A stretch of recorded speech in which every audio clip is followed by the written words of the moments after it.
1,00,000 మంది శివభక్తులతో కలిసి మహారుద్రాక్ష పూజలో పాల్గొనండి. వెంటనే కాల్ చేసి మీ పేరును నమోదు చేసుకోండి.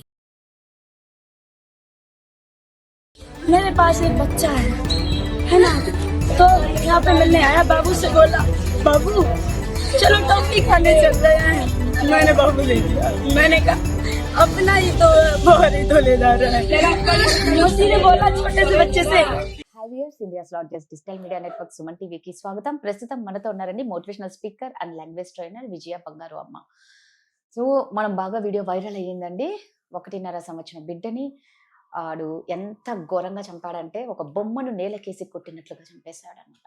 సో చాలా బాధాకరమైన విషయం. ఎందుకు ఇంత దరిద్రంగా తయారవుతున్నారు, ఇలాంటివి అసలు ఎందుకు చేయాలనిపిస్తుంది అన్న దాని గురించి అమ్మతో మాట్లాడతాం. అమ్మ నమస్తే. నమస్కారం అమ్మ, మనం ఎన్ని వీడియోలు చేసినా జరిగే దారుణాలు ఘోరాలు అన్ని జరుగుతూనే ఉన్నాయి. అంటే ఒకటే అర్థమైందండి, చట్టాలు కఠినంగా వచ్చి శిక్షలు వేసే వరకు వీటిని ఆపడం ఎవరి తరం కాదు అన్న క్లియర్ గా వచ్చేసింది. అమ్మ ఆ వీడియో చూస్తే ఆ పసిబిడ్డ ఒక బొమ్మలాగా అమ్మ పాపం 1.5 సంవత్సరం 1.5 year బాబు వాళ్ళమ్మ ఈ పెళ్లి ఒప్పుకోలేదని చాక్లెట్ ఇప్పిస్తాను అని చెప్పి ఈ యూపీలో జరిగిన సంఘటన ఫిరోజాబాద్ ఉత్తరప్రదేశ్ లో జరిగింది. అమ్మ అసలు ఆ వీడియో చూస్తుంటే మనకు ఎంత ఇదిగా ఉంది. వాడిని నిజంగా ఎన్కౌంటర్ చేసి కాదు, వాడిని కూడా ఇలాగే పైనుంచి కిందికేసి కొడుతూ చంపాలన్నంత కోపం కసి అందరికీ వస్తుందమ్మా. మరి ఏమవుతుంది అంటారో, అసలు ఏం జరిగింది? అమ్మాయికి ఒక 1.5 year బాబు అండి. అంటే వాళ్ళిద్దరి మనస్పర్ధల వల్ల ఆమె హస్బెండ్ నుంచి విడిపోయింది. సో భర్తతో ఉండట్లేదు. ఆ చంటి పిల్లోడిని తీసుకొని వాళ్ళ అమ్మ నాన్న దగ్గర ఉండి ఏదో తన కష్టం ఏదో పడి తన నీతి నిజాయితీగా పిల్లోడిని పెంచుకుందాము అనే దాంతోనే ఉంది. అంటే ఒక్కొక్కరు ఒక్కొక్క మైండ్ సెట్ లో ఉంటారు కదండి. కొంతమంది అతను వదిలేయంగానే పెళ్లి చేసుకుంటారు, కొంతమంది పిల్లల కోసమే బతుకుతారు, కొంతమంది ఉన్న పిల్లల్ని కూడా వదిలేసి వెళ్ళిపోతారు. రకరకాల అమ్మలు ఉన్నారు. ఇది వరకు అమ్మ అనగానే నేను ఇందాక చెప్పినట్టు అమ్మ అంటే ఒకటే త్యాగమూర్తి, పిల్లల కోసం ఏదైనా చేసేది, అంటే పిల్లల బాగు కోసం. ఇప్పుడు ఏంటంటే ఇప్పుడు మోడర్న్ తల్లులు ఏంటంటే వాళ్ళ కోసం ఏదైనా చేస్తున్నారు, ఏదైనా వాళ్ళ కోసం వాళ్ళు చేసుకుంటున్నారు. వాళ్ళు తృప్తిగా ఉంటే చాలు, వాళ్ళు సంతోషంగా ఉంటే చాలు, వాళ్ళు కోరుకున్నది జరిగితే చాలు అన్నట్టుగా ఉన్నారు. సో పాపం ఈవేడ పాపం ఏమని అంటే ఇంకా నేను పెళ్లి చేసుకోదలుచుకోలేదు అంటే చాలా బిటర్ ఎక్స్పీరియన్స్ అయింది. నా పిల్లోడిని నేను పెంచుకుంటానని తల్లిదండ్రి దగ్గరికి వచ్చి ఏదో చిన్న పని చేసుకుంటూ బతుకుతుంది. అయితే ఈ అమ్మాయిని ఒకడు ఇష్టపడ్డాడు, ఒక స్టూపిడ్ ఫెలోనే వాడు ఇష్టపడ్డాడు. ఇష్టపడ్డప్పుడు ఆమె చెప్పింది, లేదు అలాంటి పెళ్లిళ్ళు కుదరవు, నేను మా అబ్బాయి కోసం బతుకుతున్నా, ఇలాంటివన్నీ పెట్టుకోకు అని ఆ అబ్బాయికి చెప్పింది. ఇంట్లో వాళ్ళకి చెప్పింది, ఇలా నన్ను విసిగిస్తున్నాడు అంటే ఇంకా అతన్ని దూరంగా ఉండు, అతన్ని దూరం పెట్టమని చెప్పారు. వాడు కూడా రావడం మానేసాడు. సో వాడు 1 2 సార్లు కాకుండా ప్రతిరోజు ఇలాగే ఈ అమ్మాయిని వేధించడం మొదలు పెట్టాడు. నువ్వు నన్ను పెళ్లి చేసుకుంటావా లేదా. అయితే ఈమె ఎన్నిసార్లు అడిగినా కూడా లేదు, నో అంటే నో, అంతే, నో అని చెప్పింది. కొంతమందికి ఎలా ఉంటుంది రాధగారు, ఇప్పుడు నేను చెప్పిన మాట మీరు విననప్పుడు మీరేం చేస్తారు, నాకు చాలా కోపం వస్తుంది.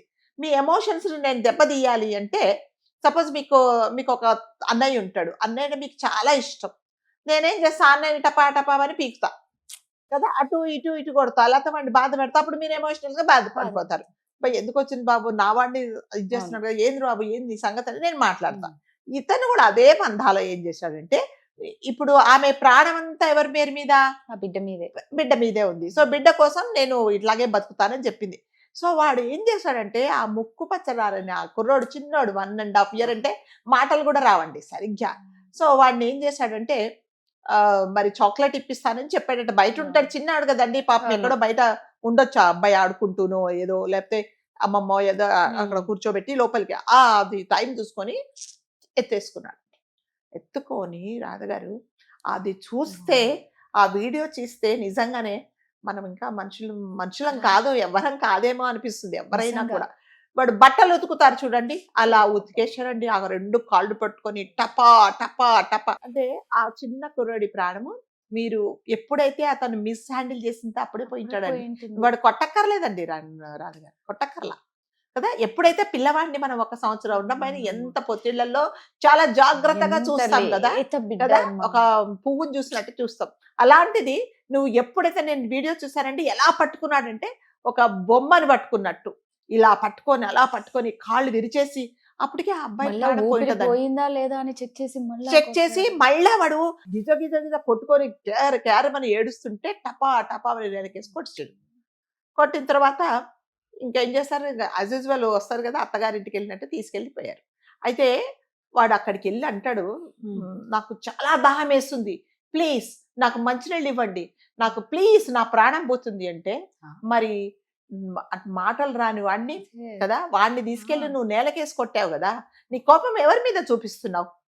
నీకు నిజంగా అమ్మాయి అంటే అంత ఇష్టంగా ఉంటే వాడు అలా సాడీస్ లాగా బిహేవ్ చేయడు కదా. నువ్వు తల్లిదండ్రులతో మాట్లాడు, లేదు మీ అబ్బాయి నా కొడుకులాగా చూసుకుంటాను, మీ అమ్మాయిని ఒప్పించండాను, నీ సిన్సియారిటీ ఏంటో వాళ్ళ ముందు చూపించు, ఇంకా 2 సంవత్సరాలు ఆగు, అది కదా నిజమైన నిజంగా అమ్మాయి అంటే నీకు అంత ఇష్టం ఉంటే. అంటే ఈ చెప్పాను కదండి, మళ్ళీ అల్టిమేట్ గా చెప్పడం ఏంటంటే ఈ ప్రేమలో ఏమి ఉండట్లేదండి, నేను చెప్పిన మాట నువ్వు వినలేదు కాబట్టి నీ ఎమోషన్స్ నేను దెబ్బతీస్తా, సో నువ్వు బాధపడేలాగా నేను చేస్తా.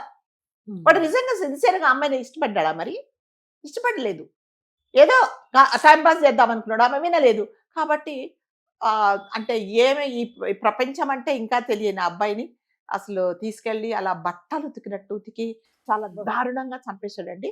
వాడిని అదే మళ్ళీ చెప్తున్నా, ఆడు దాహం వేస్తుంది అంటున్నాడు, వాడికి ఇంకేం కొట్టద్దండి, వాడిని కొట్టద్దు తిట్టద్దు. నిజంగా ఈ పోలీసు వాళ్ళు సిన్సియర్ వాళ్ళు అయితే నీ కళ్ళారా చూసావు చంపేశాడు, నీకు ఇంకా ఇంతకంటే సాక్ష్యాలు ఏముంటాయి, కాబట్టి వాడిని ఏం చెప్పొద్దు. 2 రోజులు నీళ్లు అంటే ఒక్క చుక్క నీళ్ళు లేకపోతే పోతాడు అంతే. వాడిని ఎన్కౌంటర్ చేయొద్దు, వాడిని కాల్చొద్దు, వాడిని కొట్టద్దు తిట్టద్దు. మనిషి ఆకలి కన్నా ఓర్చుకుంటారు రాదు గారు, దానికి ఓర్చుకోలేదు.